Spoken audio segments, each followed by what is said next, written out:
Once again mga kalahi, si Kalahing Saba na naman ito. Patuloy po tayo sa atin pong pagbigay ng mga informasyon na sariwang-sariwa, Luzon, Visayas, Mindanao, Pilipinas. Magandang tanghali! Kalahing Saba! Nandito naman, magpatuloy po tayo sa punto komentaryo natin mga kalahi. Na patungkol ang atin pong pag-usapan ngayon mga kalahi ay patungkol po ito sa yung kung sino talaga ang pinakamataas ngayon ng trust rating sa buwan ng Marso hanggang sa kasalukuyan yata, no? Na atin pong talagang nasili po talaga, no, na ang resulta po I think sa SWS yata itong survey na ito kung ano saan na ito sa or SWS SWS survey na si Sara ang may pinakamataas na satisfaction rating nitong March hanggang sa kasalukuyan yata mga ka-branches, mga kalahi, no? Kaya mga kalahi atin pong pagtuunan ng pansin po itong tinatawag na yung trust rating or satisfaction rating sa nakalipas na mga buwan mga kalahi, no? At ito na mga kalahi atin pong panoorin mga kalahi bago ako magbigay ng reaksyon, bago po natin bigyan ng punto komentaryo ang tinatawag na rating ngayon ni Sara at saka sa mga pinakamatataas na opisyal sa Pilipinas mayroong net satisfaction rating na binababa ngayon mga kalahi. Panoorin ninyo ito mga kalahi ang naganap mga kalahi. Si Vice President Sara Duterte pa rin ang nangunguna dyan kung ikukumpara sa mga pinakamataas na opisyal ng bansa. Base sa survey ng social weather stations noong March 24 to 31, 54% ng mga Pinoy ang kontento sa performance ng bise, habang 25% ang hindi. Katumbas yan ang positive 29 na net satisfaction rating. 1% ang itinaas ni VP Sara sa kanyang net satisfaction kumpara noong November 2025. Ayon sa SWS, tumaas ang bise sa Metro Manila at kilalang baluarte ng mga Duterte na Mindanao. Pero bumaba rin ang score niya sa Visayas at Balance, Luzon.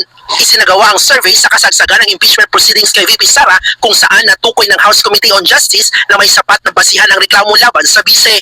Sumunod kay VP Sara si dating Senate President Tito Sotto na may positive 15 net satisfaction. Nabawasan siya ng 1 punto kumpara noong Nobyembre. 1 puntos din ang ibinaba ni House Speaker Bogie D na may positive 4 net satisfaction. Steady naman sa positive 9 na net satisfaction si Chief Justice Alexander Gismundo. Nauna nang inilabas ng SWS ang rating si Pangulong Bongbong Marcos. Mas kumaunti ang mga Pinoy na kontento sa kanyang pamumuno. Sumadsad siya sa pinakamababa niyang net satisfaction rating na negative 15. Poor ang ganyang score para sa SWS. Ipinagkibit balikat naman niya ng palasyo at iginiit na tuloy pa rin sa trabaho si PBBM. Nagbabalita mula sa Frontline, Bril Montalvo, News 5. Mga kapatid, Nicky de Guzman po. Yun ang resulta sa satisfaction rating mga kalahi, no? Ang trust rating sa mga matataas na opisyal sa bansang Pilipinas, nangunguna si VP Sara, pangalawa ito po si Vicente Soto, at pangatlo si Bogie D, pang-apat ito pong si yung nasa Supreme Court, at saka yung panglima, no, ito po ang ating mahal na presidente PBBM na talagang negative pa, no, negative 15 na lalong sumadsad talaga, no, ang kaniyang trust rating, no. Tapos poor ang grado, yung poor talaga ang grade ng SWS sa survey sa para sa Pangulo natin, no. Kaya ito po ay nakakatawa at ito po ay hindi natin pwedeng hindi ko naman sabihin nakakalungkot ito dahil hindi naman ako at marami naman tayo dapat sasabihin ko sa inyo na huwag kayong magtiwala sa mga survey na yan dahil itong mga surveyor, ito pong mga tulad ng mga yung SWS, tulad na yung marami yung nagsusurvey diyan, no, na ayon pa sa ibang mga komentarista o sa mga ayon pa sa ibang mga commentator na yung mga survey na yan, lalo na may pinapanigan ka ng politiko ay talagang wala kang panalo diyan, no, kung ikaw po'y hindi, lalo na kung hindi ka nagbibigay, no, kung hindi ka nagbibigay ng talagang pira, no. Kaya mangyayari talaga yan, no. Kaya lang sasabihin ko sa inyo lahat kayong mga kalahi, sasabihin ko sa inyo huwag kayong magtiwala dahil hindi yung totoo yung survey na yan, no. Mayroon kumbaga sabihin natin na mayroon namang konti yatang katotohanan pero hindi yon maaasahan mga kalahi, no.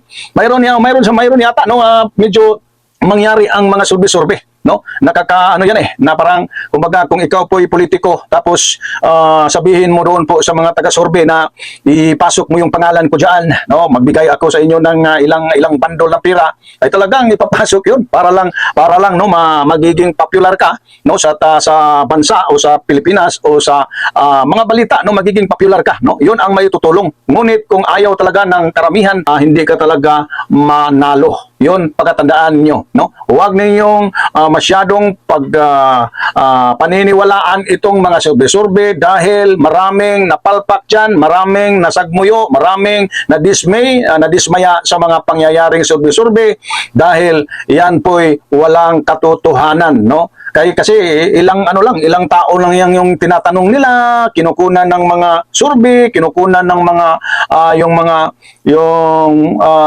kinukunan ng mga pahayag or statement, kaya ilang tao lang yan, no? Yung pinakataas yata nilang isusurvey ng mga tao, I think nasa 1,500. Ang iba nga, hindi nga umabot eh. Ang iba nga, sinumukoy na nga eh. Kasi nakakapagod yung mag-survey. Maglakad ka sa daanan, tapos i-survey mo yung tao. Tapos, hindi naman, no? Kaya ang gagawin sa mga surveyor, gagawin nila ay talagang sumukoy na lang, no? Bigyan na lang ng sagot ng mga tao. Ito si Pulano, ito po ang sagot niya. Gusto ko itong politiko na to. 'Yun ang nangyari, kaya huwag kayong magtiwala sa yang survey dahil ang ebidensya na hindi mapagkatiwalaan yung mga survey na yan, ito pong pagkapanalo nila ni Kiko, nila ni Bam Aquino, ni Marcolita, na talagang hindi nakikita ang pangalan sa linya ng posibleng manalo ng pagka-senador noong nakalipas na eleksyon, sa 2025 eleksyon. Wala sa listahan ng survey. Lumalabas ang Kiko at saka si Bam, si Marcolita, napakalayo talaga sa listahan. Ngunit sa aktual na voting, sa aktual na halalan, nagulantang na lang ang mga tao, ay bakit ito pumasok? Sila si Kiko, sila si Bam, malapit pa naman sa number 1, number 2, number 3, no? Napakatindi, no? Ito po si Marcolita, nakapasok din. Tapos, ito pong si Bato at saka si Bungo, no? Hindi naman talagang nakapasok si Bato, si Bato sa survey ay nasa 13, parang pabagsak na.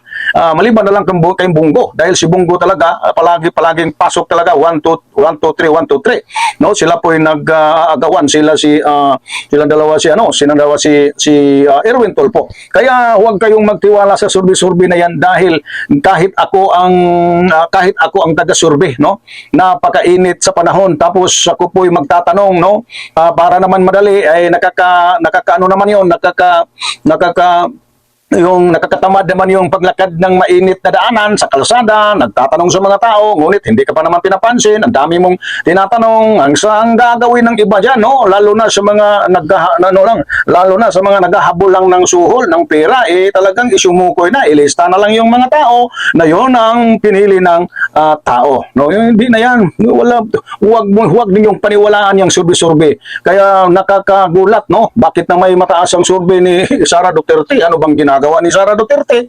Kundi ang kanyang kapalpakan sa dati na siya po'y nasa DepEd pa secretary, maraming mga anomalya na nangyari o naganap doon po sa DepEd, at saka walang nangyaring kaunlaran sa DepEd or sa ating edukasyon under ni VP Sara Duterte, no? Ngayon maganda na ang takbo ng education dahil kay Senador Angara, no? Napakatindi, no? Magaling mag-ayos sa pangangailangan sa DepEd, at walang mga sumukoy, no? Walang mga ginagawang mga ghost na mga units, mga ghost students, no? Maliban na lang ni Sara Duterte. Paano magiging taas na rating itong VP Sara Duterte na punong-puno naman ito sa mga aligasyon na talagang may mga ebidensya, no? Kaya nga naisip ko talaga itong mga ito lang talagang mga ginagawa ng mga estratehiya talaga sa mga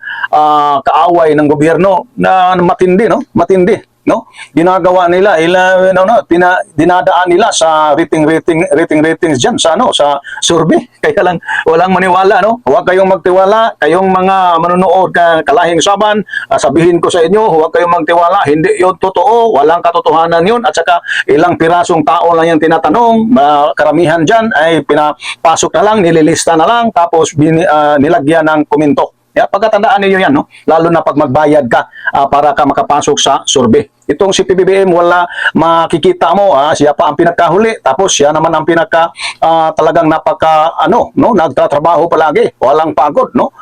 Talagang nasa talaga, kung magpunta sa ibang bansa, may baon, may dala siyang mga pagpapala, no? Galing sa ibang bansa, no? Na mga bilyones of money para sa atin pong mga infrastructure projects sa ating bansang Pilipinas. Kaya hindi ka panipaniwala yung survey na yan, SWS, no? Huwag kayong magtiwala sa mga survey na yan dahil hindi yun mapagkatiwalaan, no? Ang ating presidente, negative ba, no? Ito po ang matinding galit sa mga kalaban ng gobyerno. No, gumagawa sila ng mga strategy, idinadaan ng tinatawag na survey. Napakatinding galit, ni negative ba? Hindi ba kaya kayo nahilo dyan, no? Sa tinding galit ninyo? Wala namang paki ang ating mahal na presidente. Palaging nagtatrabaho, palaging pumupunta sa mga napinsala sa mga calamity, sa mga bagyo, no? At nagbibigay ng tulong, ayuda, no? Pati nangyari ng pagtaas ng oil, gasolina, ang ating presidente hindi pinapababayaan ng mga tao, binigyan ng ayuda, no? Mga kalikaya, mag-isip-isip kayong mga naniniwala sa ganiyang strategy ng kaaway ng gobyerno. Dapat sana buksan yung mata pag-iisip niyo dyan na panlilin lang yon, masama yung ginagawa niyo. Tapos ang gobyerno naman ay napaka-mahinahon, mapayapa, walang imik sa mga ratings na yun. Dahil yung ratings na nagaganap ay hindi mapagkatiwalaan, isang panliling lang ng mga pangdinig ng mga tao. No? Ito na lang tayo, dapat kayo dapat kayo rumispito sa gobyerno, dapat kayo igalang ninyo ang ating gobyerno, no, sa pamumuno ng ating presidente PBBM, dahil wala kang nakikitang mga masasama bagay maliban na lang itong mga kumakalaban ng gugulo sa ating gobyerno. No, magpasakop kayo sa gobyerno, dahil pag magpasakop kayo, nagpasakop kayo sa Diyos. Dahil walang tatag na gobyerno maliban sa tatag ng Diyos. Yun ang nakasulat ni St. Paul sa Romans chapter 13 verse 1 up to 6. Tandaan ninyo mga kalahi,